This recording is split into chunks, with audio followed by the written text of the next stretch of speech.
नमस्कार दोस्तों, just for CSC में आप सबका स्वागत है।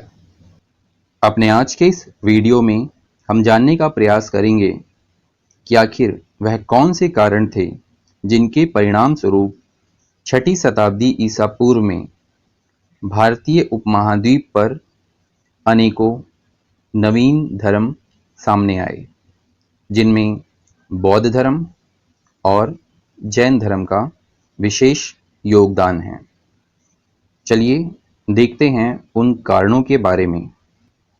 धार्मिक आंदोलन, इसे समझने के लिए आप सबको जानना होगा कि छठी शताब्दी ईसा पूर्व के आसपास जहां एक तरफ भारतीय उपमहाद्वीप पर व्यापक रूप से लोहे का प्रयोग शुरू हो गया था, जिसके परिणाम स्वरूप अनेकों प्रकार के सामाजिक आर्थिक परिवर्तन हुए, जिन्होंने धार्मिक परिवर्तनों को भी जगह दी, या कहें इन सामाजिक और आर्थिक परिवर्तनों के परिणाम स्वरूप समाज में उपजी समस्याओं के कारण ही धार्मिक स्वरूप में जो परिवर्तन आया, इसी के परिणाम स्वरूप छठी शताब्दी ईसा पूर्व में नए धर्मों का उदय हुआ। जैसा कि आप सब जानते हैं, इन सामाजिक और आर्थिक परिवर्तनों ने धार्मिक परिवर्तनों को बल दिया। परिणाम स्वरूप हिंदू धर्म और अधिक जटिलताओं से भर गया। परिणाम स्वरूप इस हिंदू धर्म में जो सिद्धांत थे, उनका पालन करना बहुत कठिन हो गया। साथ ही साथ हिंदू धर्म में अनेकों यज्ञ और धार्मिक कर्मकांडों को बल मिला। यज्ञ आदि बहुत ही खर्चीली प्रक्रिया हो चुकी थी इस समय। साथ ही साथ जहाँ एक तरफ छठी शताब्दी ईसा पूर्व में कृषि को बढ़ावा मिला लोहे के प्रयोग के कारण, जिसके परिणाम स्वरूप पशुओं का महत्व बढ़ा, जिनका प्रयोग खेतों में किया जाता था। लेकिन वहीं दूसरी तरफ यज्ञ और अन्य धार्मिक कर्मकांडों में पशुओं की बलि या कहें पशुओं की आहुति भी दी जाती थी, जिसके परिणाम स्वरूप उस समय के लोग या कहें विशेष रूप से किसान वर्ग इससे असंतुष्ट था। तो वहीं तंत्र मंत्र में विश्वास का प्रगतिशील और स्वतंत्र विचारकों ने भी विरोध किया था उस समय की व्यवस्था में। साथ ही साथ हिंदू धर्म ग्रंथ मूल रूप से संस्कृत भाषा में थे और यह भाषा आम जनमानस या कहें आम जन की समझ से बाहर की थी। इसलिए उन ग्रंथों में मूल रूप से क्या लिखा है, यह समझ पाना आम जनता के लिए कठिन था। इसलिए उस समय के पुरोहित या ब्राह्मण वर्ग जो कह देते थे, वही सत्य मान लिया जाता था।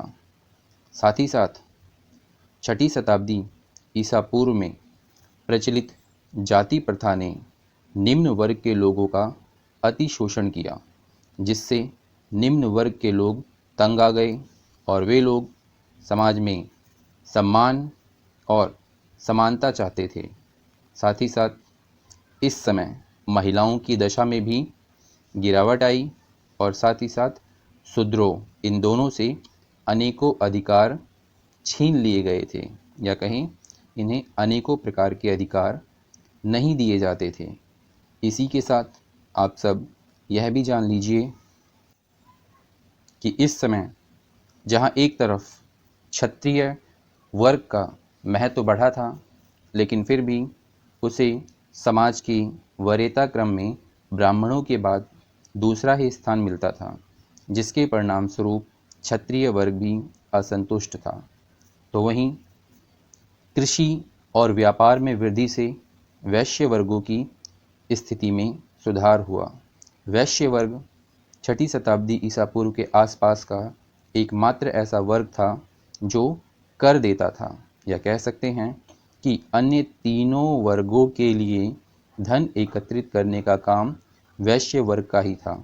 लेकिन सामाजिक क्रम में प्रचलित वर्ण व्यवस्था में उसे तीसरा स्थान प्राप्त था, जिसके परिणाम स्वरूप वैश्य वर्ग भी असंतुष्ट था।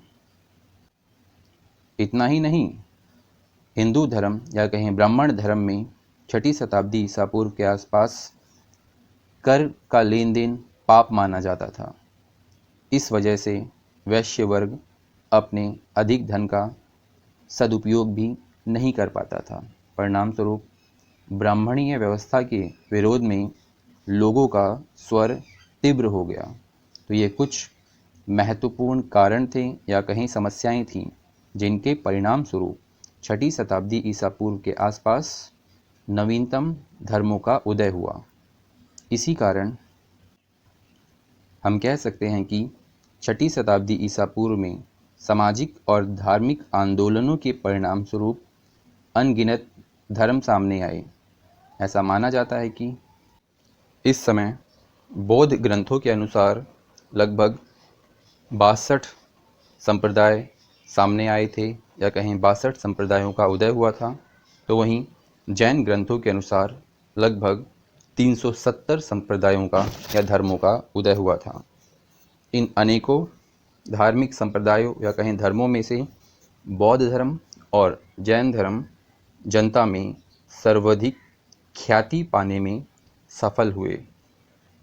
इसका मूल कारण इन धर्मों में प्रचलित विशेषताएं थीं, जिनका अध्ययन हम अपनी आने वाली वीडियोज़ में करेंगे। तो आज के लिए बस इतना ही। Thank you.